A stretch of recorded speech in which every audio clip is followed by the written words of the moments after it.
Posko SAR Gabungan Pencarian Pesawat ATR 42500 di kaki Gunung Bulu Saraung, Desa Tompopulu, Kecamatan Baloci, Kabupaten Pangkep, Sulawesi Selatan, dibubarkan pada Jumat 23 Januari 2026.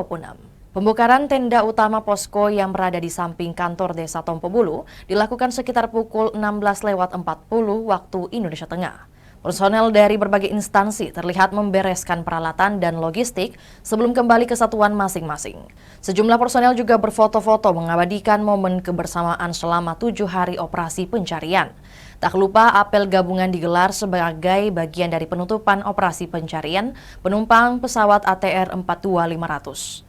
Kepala Seksi Operasi Basarnas Makassar Andi Sultan menyebutkan, penutupan operasi secara resmi dilakukan oleh Kepala Basarnas Republik Indonesia di Kota Makassar.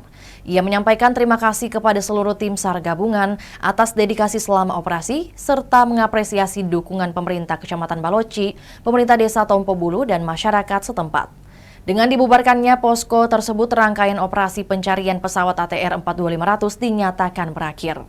Tim juga telah menyerahkan 11 body part atau bagian tubuh ke tim Disaster Victim Identification Rumah Sakit Bayangkara Kota Makassar. Seluruh body part itu belum diketahui identitasnya. Dengan penemuan tersebut, seluruh penumpang pesawat 42500 telah ditemukan. Asisten Operasi Kodam 14 Hasanuddin, Kolonel Infanteri Dodi Priyohadi di Posko SAR Gabungan Jumat 23 Januari 2026 menyampaikan apresiasi dan terima kasih atas perjuangan seluruh personel tim SAR serta doa dan dukungan dari masyarakat khususnya keluarga korban.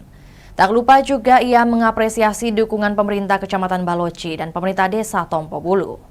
Itulah tadi berita hot news kita pada hari ini. Saksikan berita hot news lainnya hanya di kanal YouTube dan Facebook Tribun Timur. Download Tribun X sekarang. Menghadirkan lokal menjadi Indonesia.